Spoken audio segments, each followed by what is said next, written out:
हम लोग जीवन को देखते हैं, हम लोग मरने को नहीं देखते हैं। मरने की बात कोई कह देता तो हम लोग कहते हैं क्या मरने की बात करते हो, अशुभ बात करते हो, शुभ शुभ बात करो, मरने की क्यों बात कर रहे हो? क्योंकि जब हम जीने की बात करते हैं तो हमें अहंकार जगता है, हमें माया घेरती है, हमारा मन संसार में भटकने लगता है। और जिस दिन हम मरने की बात करते हैं उस दिन हमारा मन संसार से उपराम होने लगता है। सतगुरु विशाल देव ने कहा, जग दुख देखब कठिन है और सहज सब बात, देह भाव मद दोष बिनु कैसे निज को भात। इस संसार में खाना पीना, मकान बनाना, बाल बच्चे पैदा करना, धन दौलत इकट्ठा करना बहुत सहज बात है। लेकिन सतगुरु विशाल देव कहते हैं संसार जैसा दुख रूप है, उसी प्रकार से आप दुख रूप संसार को आप देखें, ये बहुत कठिन बात है। ये एक कला है, ये कला जो अमूल्य कला है, ये कला हमें संत गुरुजन सिखाते हैं। संतों के पास में आप जाएंगे तो संत लोग मरने की कला सिखाते हैं। संत लोग कहते हैं मैं तुझे मरना सिखा रहा हूं। और संसार के लोग मरने की बात करते ही नहीं। मरने की बात जब आती है तो यहां पर मैं देख रहा हूं जितने लोग 40 के ऊपर हैं, जो मृत्यु के लगभग करीब हैं, वो सब लोग यहां पर आए हुए हैं। 40 के नीचे वाले आप देख लें कितने लोग हैं, 40 के नीचे वाले इतने कितने होंगे? परसेंटेज में मैं कहूं तो केवल 2, 3, 4, 5% होंगे, क्योंकि उनको पता ही नहीं खून गर्म है, होश नहीं है, बेहोशी में जीवन जी रहे हैं। लेकिन हमारे बुजुर्ग लोग, हमारे पिता लोग, हमारे भाई लोग जिनके बाल पक गए हैं, वैसे आजकल तो पके बाल के बहुत कम दिखाई देते हैं, क्योंकि हकीकत है। सतगुरु कबीर ने कहा, भंवर पूरे बुग बैठे आई, रैन गई दिवसों चल आई। पके पके बाल जब निकलते हैं ना तो हमें बड़ा वो लगता है, अरे यार मैं इतना मैं पुराना हो गया हूं, मैं तो जवान हूं। यदि उम्र 80 साल की है तो लोग हमें जवान कहे, हमें बुढ़ा ना कहे, तो हम लोग क्या करते हैं, खिजाव लगना चालू करते हैं, खिजाव। और माताओं में ज्यादा अब स्थिति हो गई है, ये खिजाव है ना, माताओं में ज्यादा घर कर गया है। हमारे भाई लोग तो 2-4 दिखाई दे रहे हैं, लेकिन माताओं में कोई दिखाई नहीं दे रही, जबकि बहुत लोग यहाँ 40 से ऊपर होंगे जिनके बाल पक गए हैं। हम असली को, हकीकत को हम दबाना चाहते हैं, हकीकत को हम छिपाना चाहते हैं, क्योंकि हमें पता है मृत्यु अभी नहीं आएगी। मृत्यु जब आएगी तब आएगी, हम देख लेंगे बाद में, लेकिन अभी तो हमें जिंदगी जीना है। और सतगुरु श्री पुरन साहब ने कहा, अंत दशा लिए आदि में सोई सांच वैराग। आप कहेंगे साहब जी ये वैराग्य से, ये संत से और मृत्यु से क्या संबंध है? मैं कहूंगा संतों से और मृत्यु से घनिष्ठ संबंध है। जो संत मृत्यु को याद नहीं करेगा, जो संत मृत्यु को पहचानेगा नहीं, वो मरना सीख नहीं सकता। और जो मरना नहीं सीखेगा वो अपने जीवन को कभी नहीं समझ सकता। संत कहते हैं, जहां में जब तू आया था सभी हंसते तू रोता था, बसर कर जिंदगी ऐसी सभी रोए तू हंसता जा। जिंदगी ऐसी जियो जिंदा रहे दिलसाद तू, जो न हो दुनिया में तो दुनिया को आए याद तो। मरना एक सबसे बड़ी कला है। जैसे आपने कला के बारे में सुने होंगे, पढ़ाना एक कला है, लिखना एक कला है। एक बेकन हुए हैं इंग्लिश साहित्य में, बेकन साहब कहते हैं, मैं बच्चों को 3 बातें मैं बताता हूं, reading, writing and speaking, 3 sets of 1 coin. Reading, writing and speaking, हमें लिखना भी आना चाहिए, हमें बोलना भी आना चाहिए और हमें पढ़ना भी आना चाहिए। और इसे कहते हैं क्रिकेट की भाषा में ऑलराउंडर, जो बॉलिंग करता भी जाने, फील्डिंग करता भी जाने और बैटिंग करने भी जाने। वैसे ऑलराउंडर जो खिलाड़ी होते हैं बहुत कम लोग होते हैं जो ऑलराउंडर दशा को जो प्राप्त हो जाए।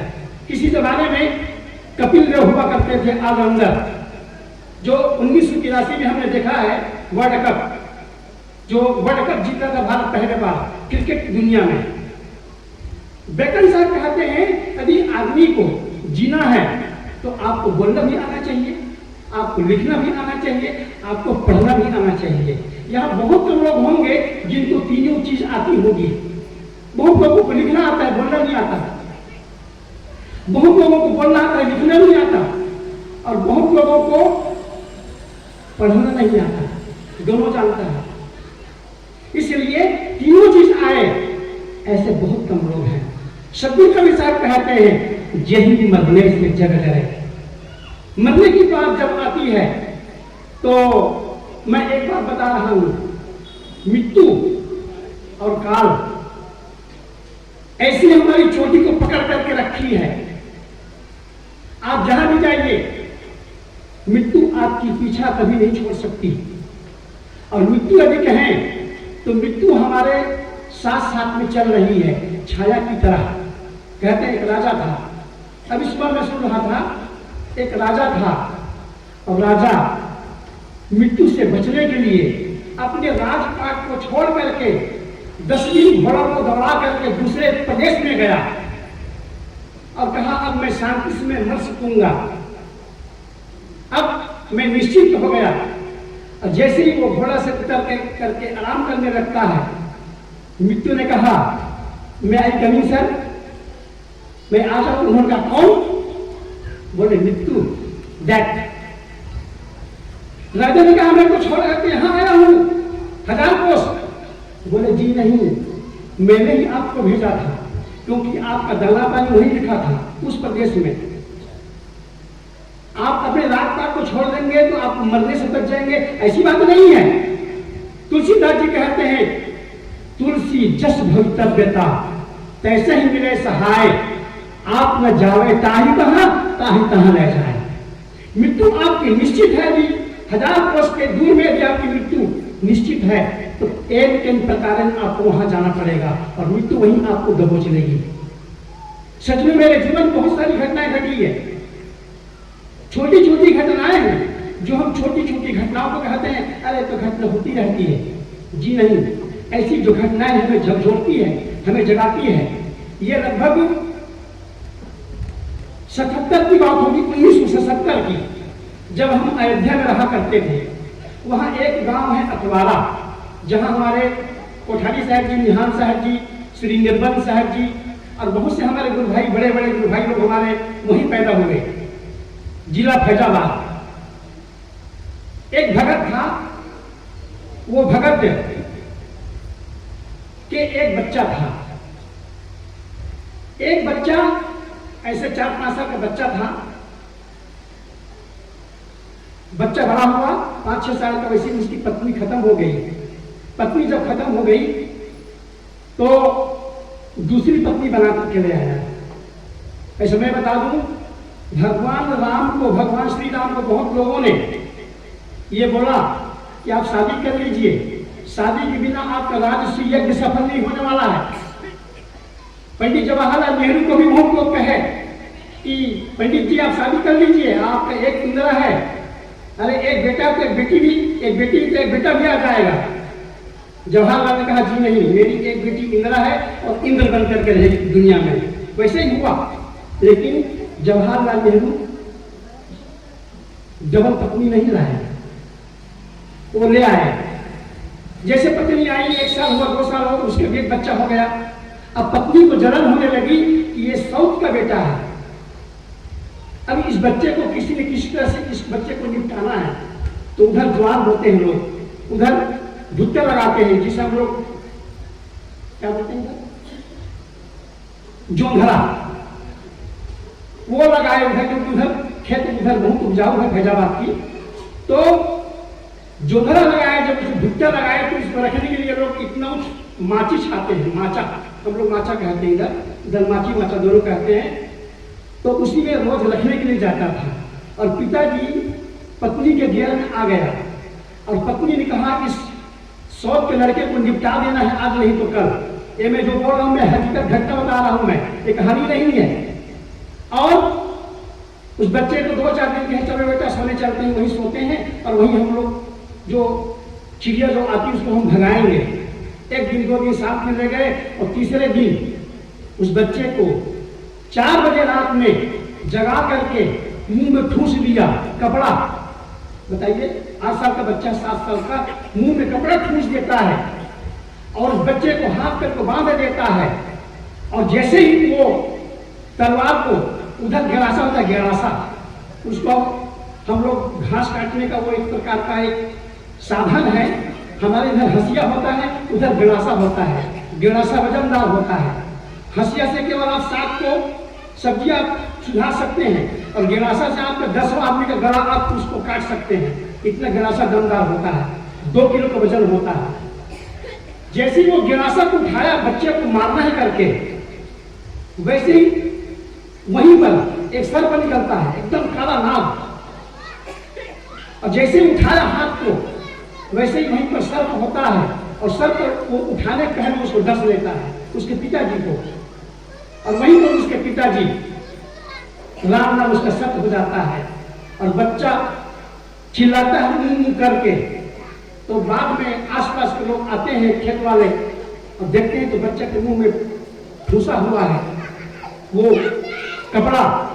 और उस बच्चे को हाथ पैर बांधे होते हैं, उसको छुड़ाते हैं और छुड़ा करके उसको जीवन दान देते हैं।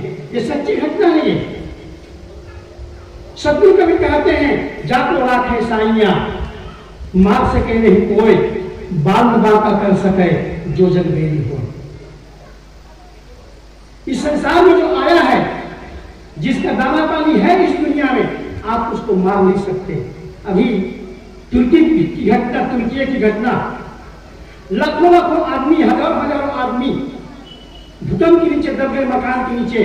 लेकिन छोटी छोटी बच्ची, वहां से एक बच्चा निकला है 6 महीने का। बताइए, जिसको जीना होता है वो किसी न किसी तरह से वो इस संसार में जीता है, लेकिन जो मरना चाहता है आप लाख कोशिश कीजिए। अभी एक हमारे भगत है कोलियारी का लक्ष्मण मास्टर जी, बताए साहब जी अपनी पत्नी को मैं बचाने के लिए 25 लाख रुपया फूंक दिया, लेकिन मेरी पत्नी बच नहीं पाई। प्रकृति का नियम है, उस नियम को आप झूठला नहीं सकते। आप असमय भोक्तव्यम कितम कर्म शुभाशुभम न भोक्तव्यम चेते कर्म कोटि कल्प सतय रखी। All man die equal in graveyard because death is sure and certain. मृत्यु असंभावी है, मृत्यु से हम लोग बच नहीं सकते।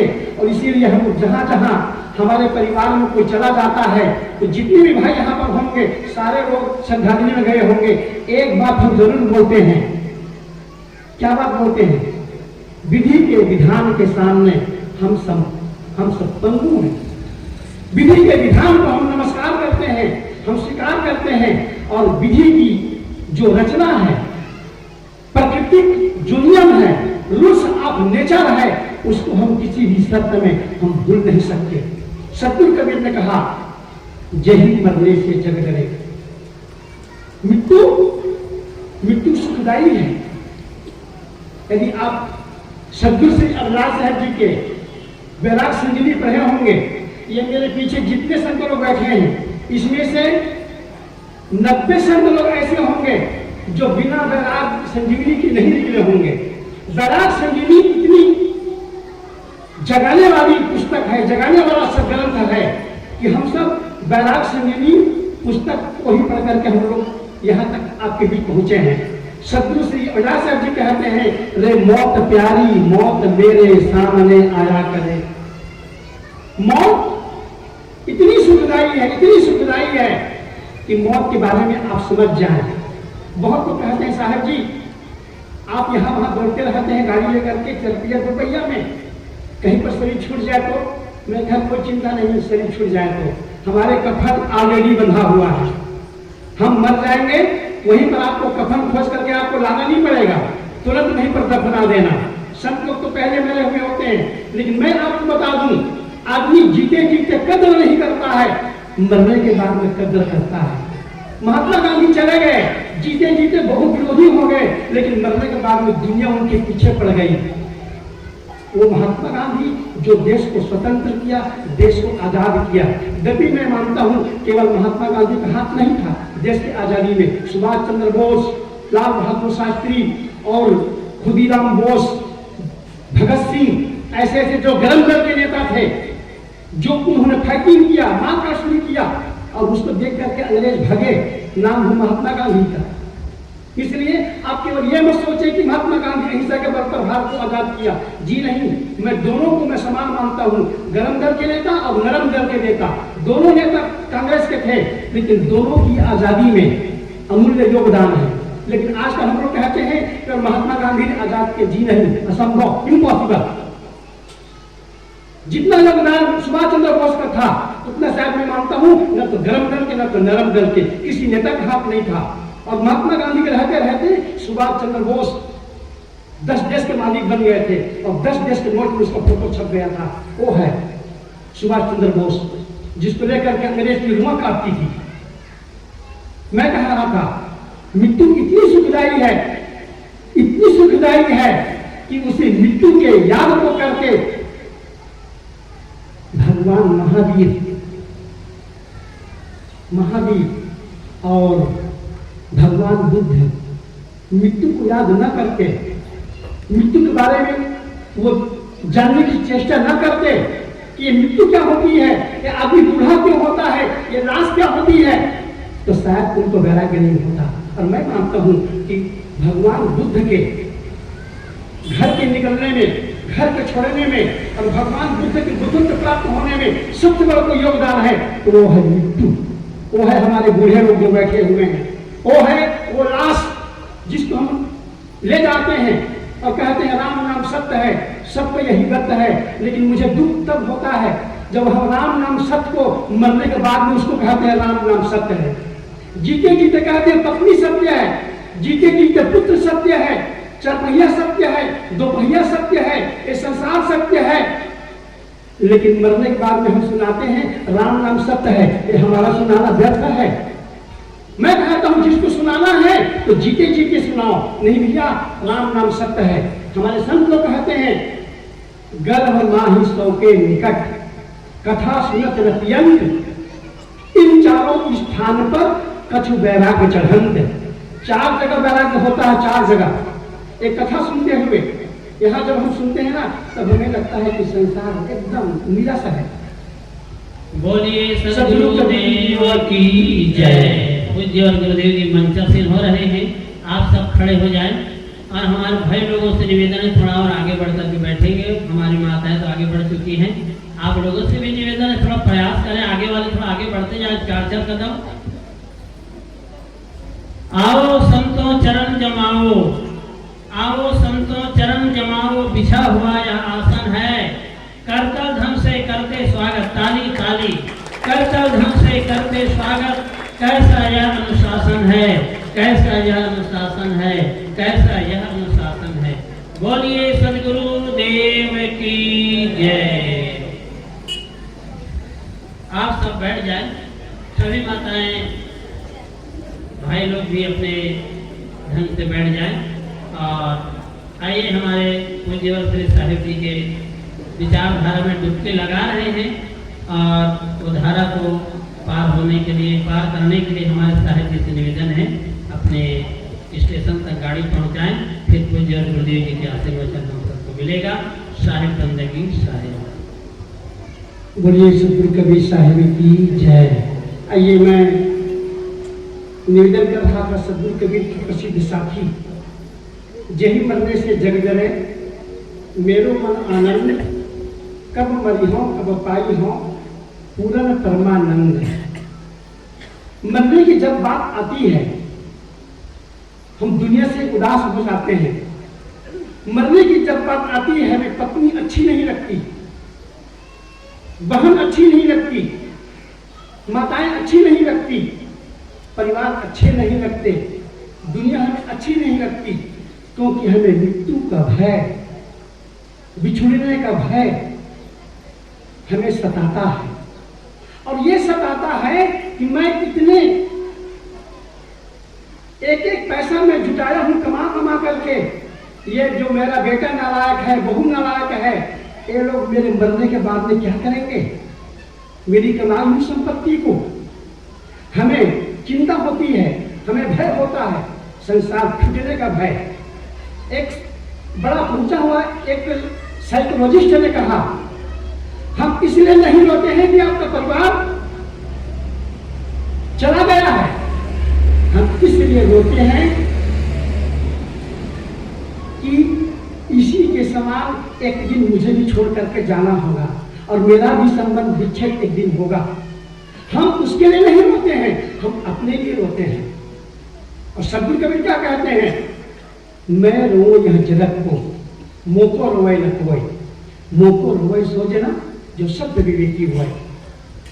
वही मैं उदाहरण दे रहा था, जब जब हमें मृत्यु की बात आती है, संत को कहते हैं मरना सीखो, मरना सीखो, और हमें मरने की बात अच्छी नहीं लगती। लेकिन एक बात आप कान खोल के सुन लीजिए, हमारे कबीर पंथ में एक महान संत हुए हैं सदगुरु श्री पलटू साहब जी। यहाँ इस भाइयों में से, बहनों में से बहुत से हमारे बुजुर्ग लोग पलटू साहब के अखाड़ा गए होंगे अयोध्या में। वो आज हमारे बीच नहीं है, लेकिन ऐसी ऐसी खरी वाणी बोल के चले गए।